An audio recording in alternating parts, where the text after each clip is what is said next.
Otep, Otep, Otep, bienvenue sur la page de Bertie le Kamite, l'imperturbable négro-thérapeute, défenseur des causes justes qui avance malgré les vents contraires. En espérant que cette courte vidéo vous apportera un plus. Vie, force, santé. Merci à ceux qui se connectent à l'instant. Partagez massivement, partagez massivement. On va aborder un sujet très intéressant. Très intéressant.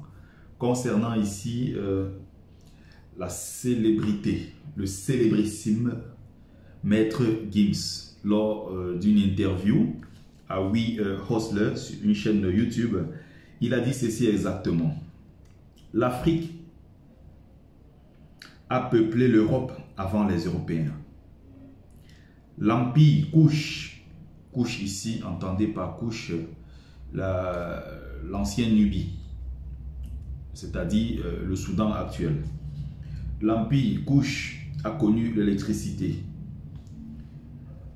Cette petite phrase, jusqu'à présent, est en train de faire un buzz. D'autres appellent ça un bad buzz. D'un autre côté, bon voilà, il est critiqué du côté africain. Il est célébré pour ce qu'il a dit. Et du côté occidental, il est vivement, mais alors par moments même violemment critiqué. Il y a des propos très durs contre Maître Gims en Occident.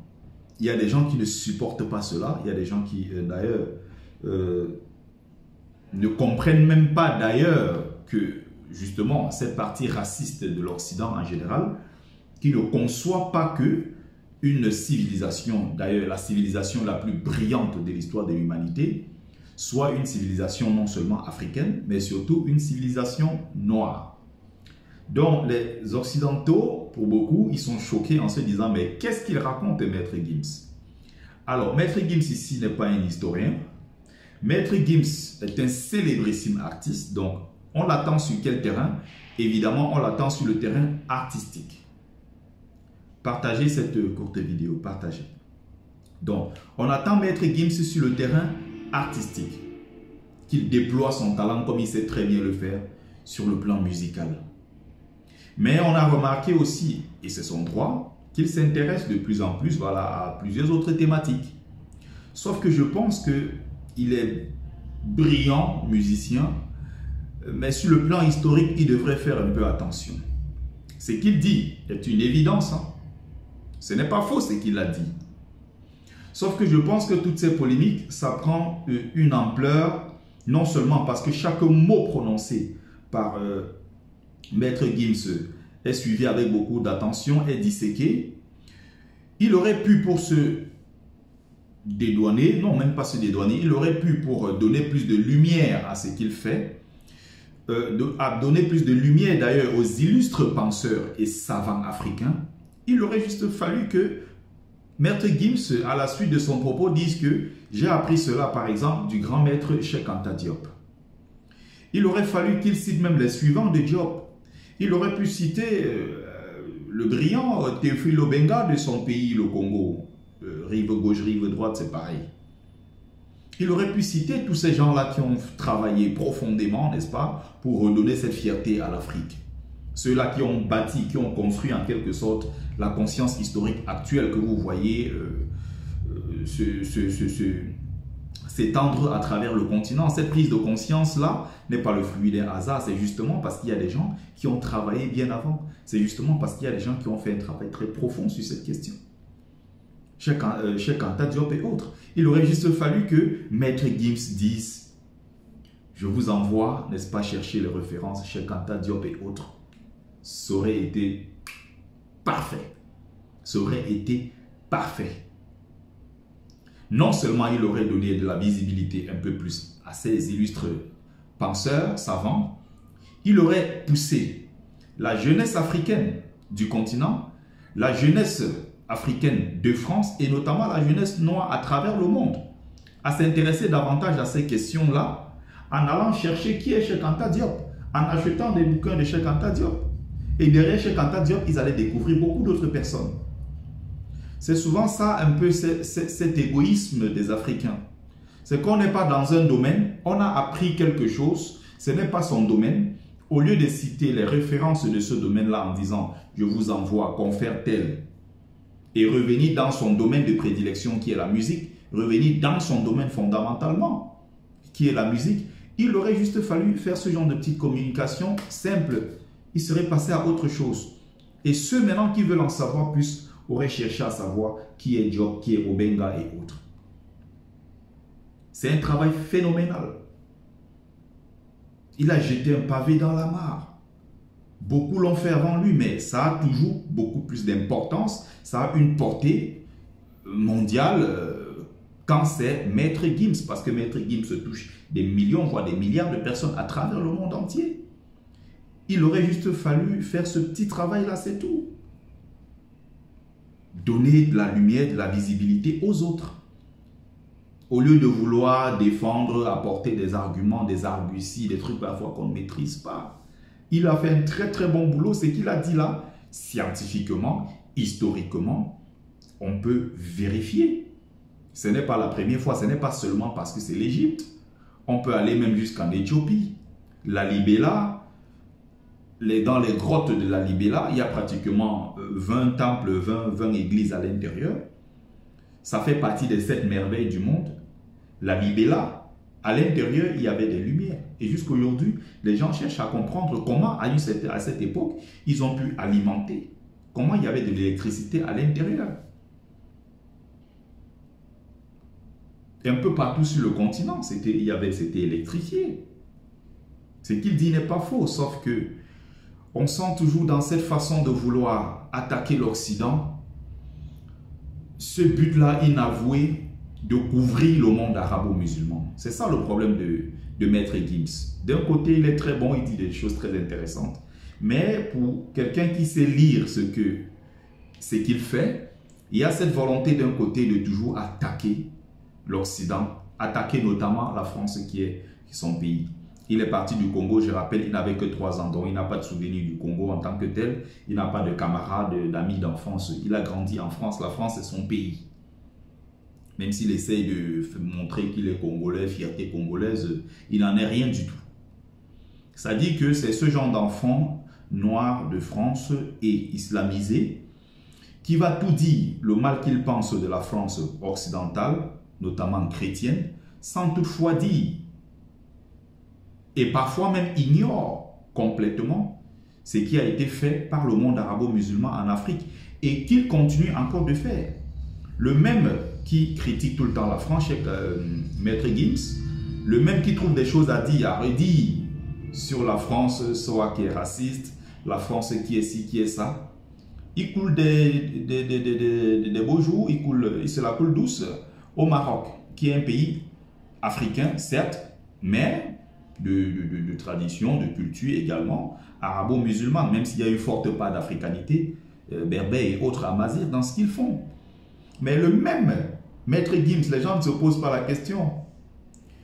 Où était Maître Gims quand il y a eu plus de 150 migrants noirs africains, parmi lesquels des Congolais? Parmi ces migrants, il y avait des Congolais qui ont été massacrés à la frontière espagnole. Mais puisqu'il vit au Maroc, il est l'ami du roi marocain, il faut protéger le Maroc. Vous verrez très bien que Maître Gims ne fera jamais une sortie pour dénoncer ce genre de choses. Mais quand il faut dire les choses contre la France, il est en tête.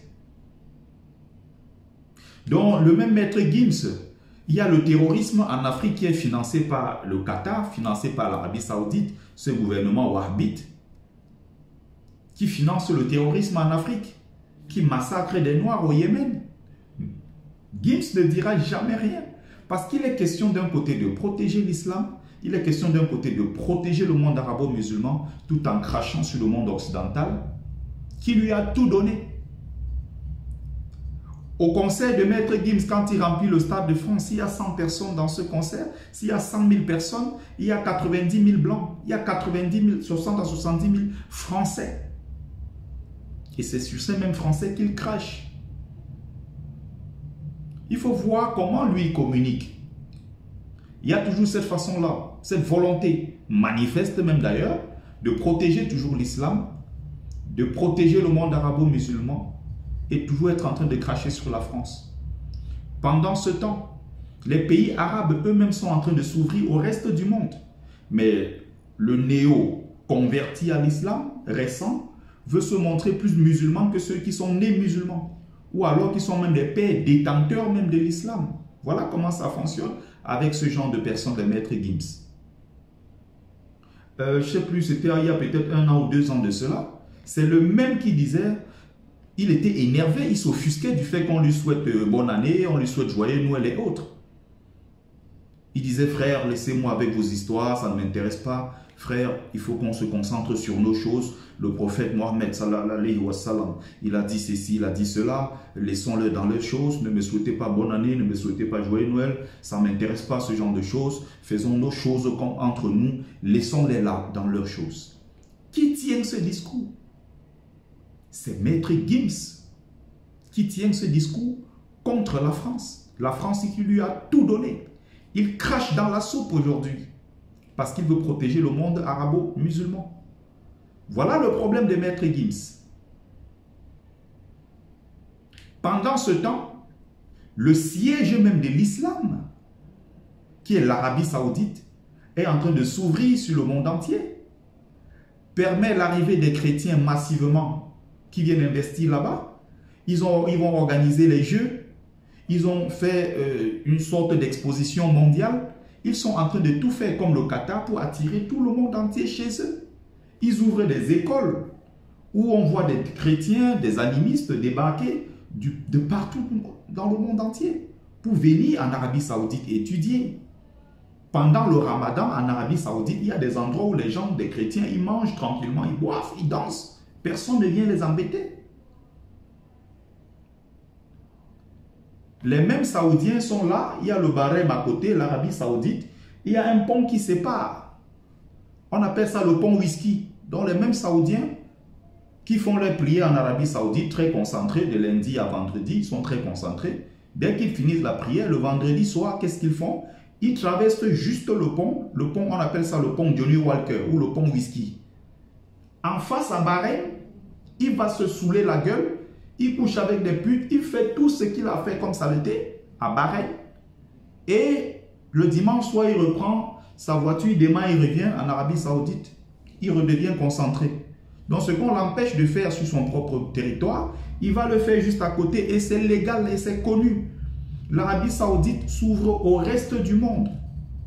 Mais vous avez le nègre islamisé ou le nègre leucodermisé, ils sont nombreux dans tous les sabbats, dans tous les sens. C'est lui qui veut se montrer plus musulman que les musulmans de naissance. Les descendants directs du prophète, sallallahu alayhi wa sallam. Lui qui n'est rien d'autre qu'un simple converti. Il trouve qu'il faut dénigrer la France, dénigrer l'Occident et encenser l'islamité, encenser le monde arabo-musulman en oubliant son propre pays, le Congo. C'est ce mec qui organisait des concerts pour récolter des fonds et aider les enfants de Palestine, en oubliant son propre continent dont il prétend défendre.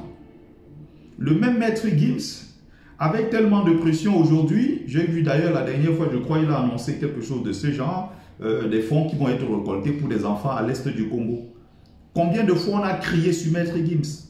Ça fait peut-être 3 ans que moi j'ai fait des vidéos pour parler de ça, pour dénoncer, pour dire voilà ceux qui pouvaient se tenir devant. Essayer de se servir de leur aura pour régler un certain nombre de problèmes en Afrique. Mais non, que fait Maître Gims?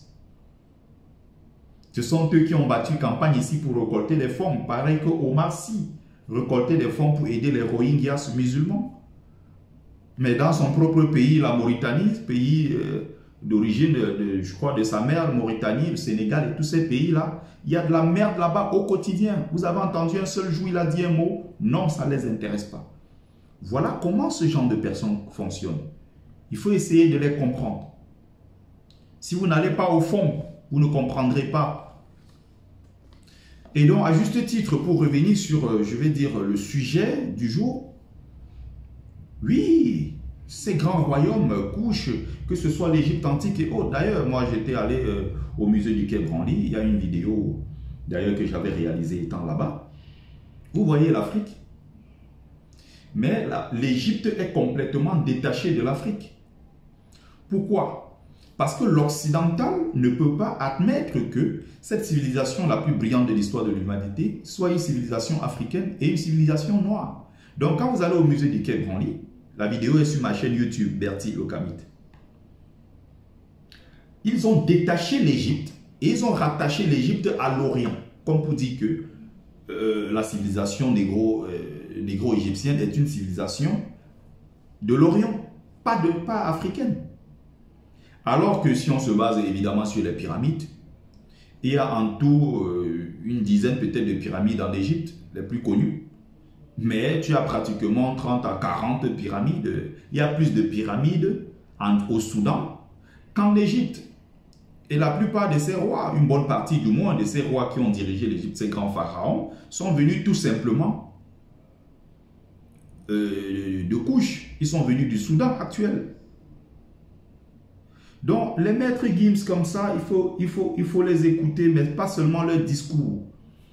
Il a un mérite, hein, parce que c'est un enfant qui a grandi ici, qui a grandi dans des conditions qu'on connaît et tout. Heureusement, il n'a pas rejeté, n'est-ce pas, ce côté africain. C'est déjà une très bonne chose. Il y a beaucoup qui sont nés ici qui rejettent complètement l'Afrique. C'est pour ça que ces gars, même si on les critique, c'est des gars quand même qui défendent l'Afrique quelque part. C'est pour ça qu'il faut être vraiment mesuré quand on parle de ces gars. C'est comme les gars, comme les Kémy Séba, moi je tire un coup de chapeau. C'est un gars né ici, voilà, qui est sorti d'une famille pas pauvre, hein, donc il aurait pu profiter de cet avantage que lui offrait sa famille pour avoir son poste juté quelque part et se taire, cracher même d'ailleurs sur l'Afrique. Mais on a vu ce gars se battre, descendre en Afrique. Hein? C'est d'ailleurs un pote dans le même domaine, c'est-à-dire que c'est mon homologue, il adore la polygamie. Il avait officiellement 2 femmes. Voilà, donc c'est un gars, il assume la beauté de la femme noire. Il est revenu, d'ailleurs il était critiqué très longtemps pour l'islam et pour tout ça. Il est revenu au vaudou, il est revenu voilà, à cette religion traditionnelle africaine. Il a fait un certain nombre d'efforts. Le gars essaye de porter le combat à son niveau. Il faut encourager ces gars parce qu'il n'y a pas que des petits défauts, tout le monde en a, mais quelque part ces gars ont beaucoup de mérite. Je connais des gens ici nés et grandis en France, tu leur poses la question sur leur pays d'origine, comme une Camerounaise m'avait dit, je suis encore choqué jusqu'à aujourd'hui. Bah, je sais que mes parents, ils sont Camerounais, mais moi je suis française. Voilà. Je suis encore choqué par ces propos. J'ai appris que mes parents sont Camerounais, bon, vaguement comme ça. Et elle est française. Quand vous voyez les efforts que ces gars ont fait, franchement, il faut dire chapeau, respecter tout ce qu'ils ont pu apporter jusqu'ici. Donc, voilà ce que j'avais à apporter comme petit élément. Voilà, comme petite contribution. Alors, au thème, c'était votre frère Bertie Lokamit, l'imperturbable négro-thérapeute. Alors, salut à tous et à toutes. Merci de faire un petit tour de partage. Salut, salut.